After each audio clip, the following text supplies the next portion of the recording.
आज हम जानेंगे कि हमारे देश में संविधान की जरूरत क्यों थी और संविधान जब देश में नहीं था तो उससे पहले देश किस कानून के आधार पर चलता था। और हम जानेंगे संविधान बना तो उसमें कितने लोगों का योगदान था और संविधान के महत्वपूर्ण बिंदुओं के बारे में भी चर्चा करेंगे। और साथ में जानेंगे कि संघ सूची, समवर्ती सूची, राज्य सूची क्या होती है और सरकार के अंगों के बारे में भी चर्चा करेंगे। नमस्कार दोस्तों, सत श्री अकाल, आदाब। मेरा नाम है जय कुमार। मैं स्वागत करता हूं आप सबका अपने चैनल सचमुच जानकारी में। ये तो आप सबको पता है कि स्वतंत्रता के पहले देश में किसका शासन था। देश में ऐसे निर्दयी अंग्रेजों का शासन था जो अपने मनमानी तरीके से देश का शासन चलाते थे। वो अपने हिसाब से कानून बनाते थे, वही डिसाइड करते थे कि देश भारत में कौन कानून बनाएगा और कौन लागू करेगा। ये सब डिसाइड करती थी इंग्लैंड की सरकार। फिर इसका कुछ लोगों ने विरोध किया, जिन्हें बाद में स्वतंत्रता सेनानी कहा गया। उन्होंने कहा कि हमारे देश में बाहरी लोग आकर हमारे देश का शासन कानून बनाएंगे।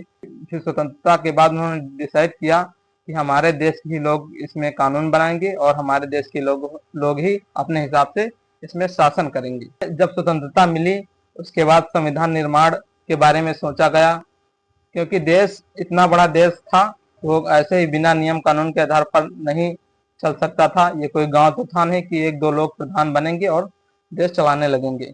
फिर संविधान निर्माण के बारे में सोचा गया। कोई अकेला व्यक्ति संविधान का निर्माण भी नहीं कर सकता था, इसलिए सन 1946 में एक संविधान सभा बनाई गई।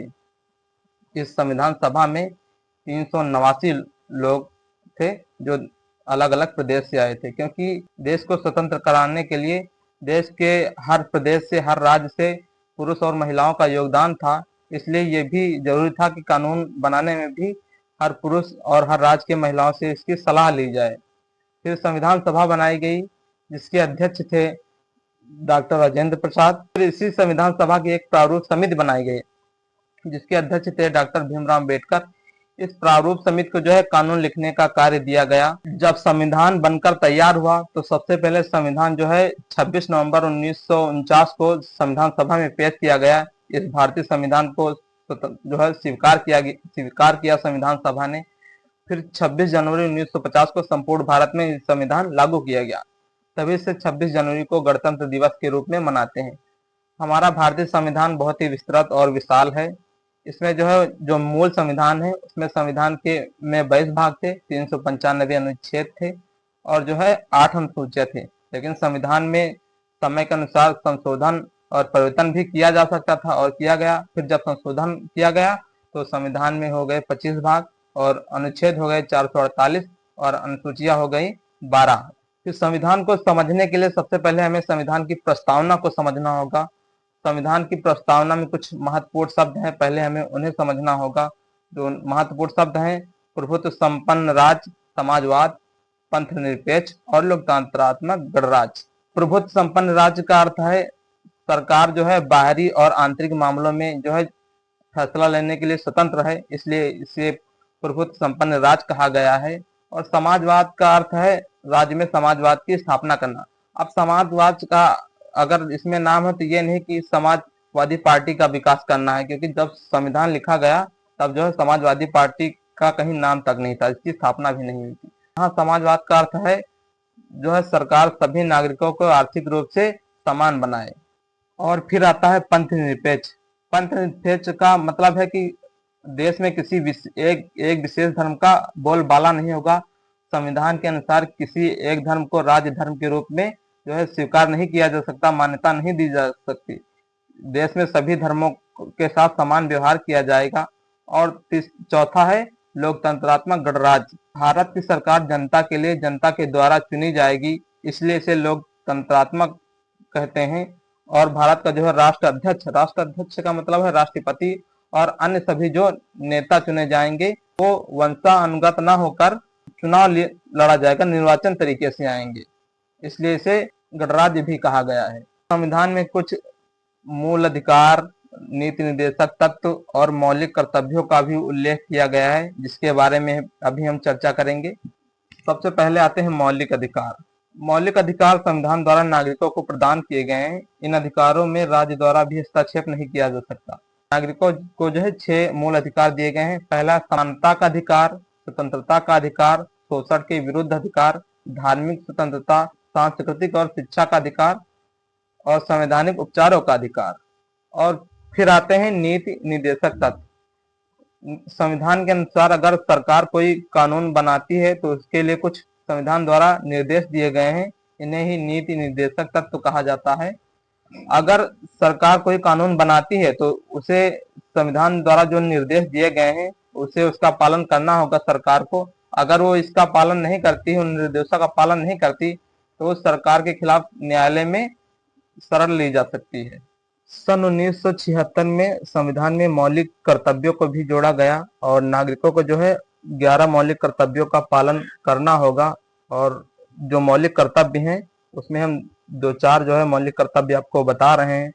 पहला है, प्रत्येक नागरिक जो है संविधान का पालन करे और उसके आदर्शों, संस्थाओं, राष्ट्रध्वज और राष्ट्रगान का भी सम्मान करे। भारतीय संस्कृति के गौरव को समझे और उसका सम्मान करे। सार्वजनिक संपत्ति को सुरक्षित रखे और हिंसा से दूर रहे।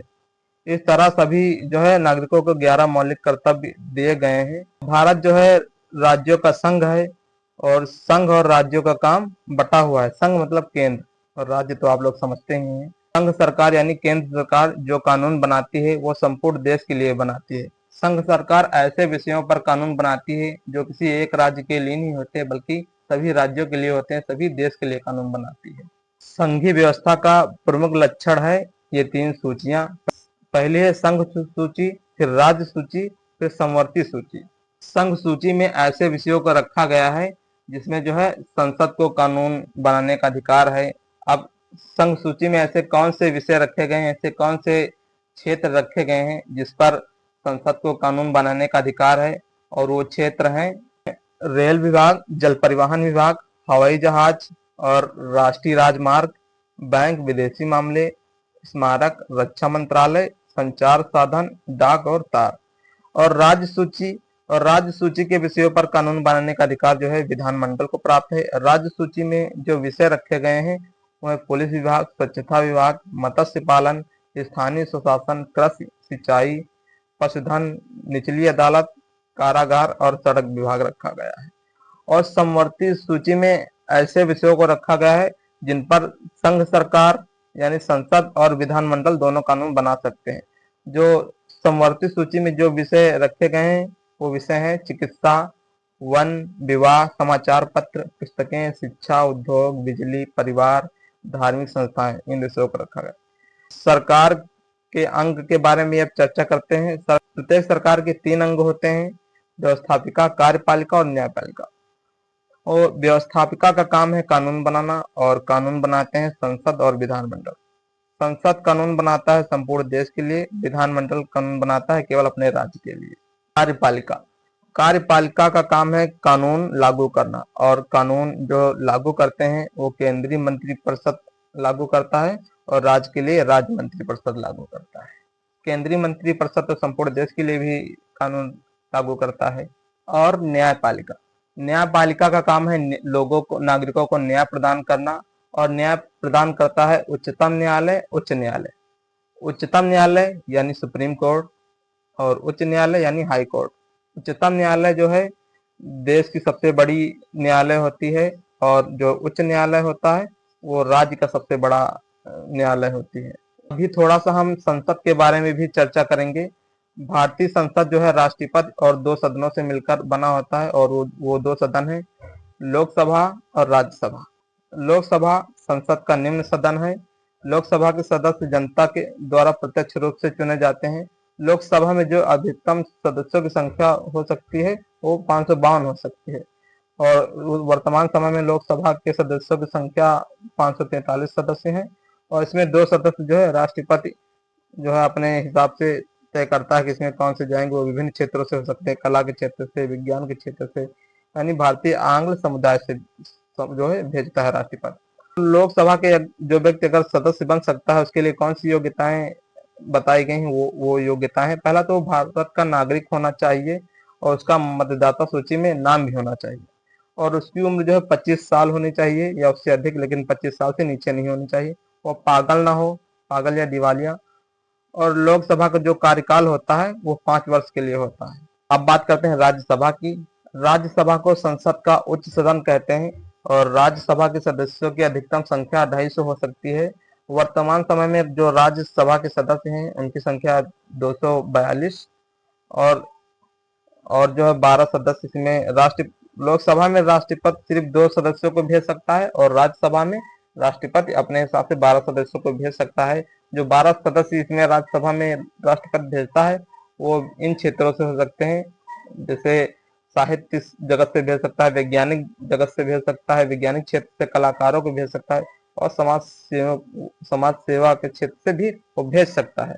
और बात की जाए अगर राज्यसभा के सदस्य बनने के लिए व्यक्ति में कौन सी योग्यता होनी चाहिए, बाकी सारी लोकसभा वाली योग्यता होनी चाहिए, जैसे कि वो भारत का नागरिक हो, और सूची में उसका नाम हो जो मतदान सूची है, और वो पागल व दिवालिया ना हो, और जो लोकसभा का सदस्य बनने के लिए उम्र होती है 25 साल, लेकिन जो राज्यसभा है उसमें राज्यसभा का सदस्य बनने के लिए व्यक्ति या महिला की उम्र होनी चाहिए 30 वर्ष या उससे अधिक।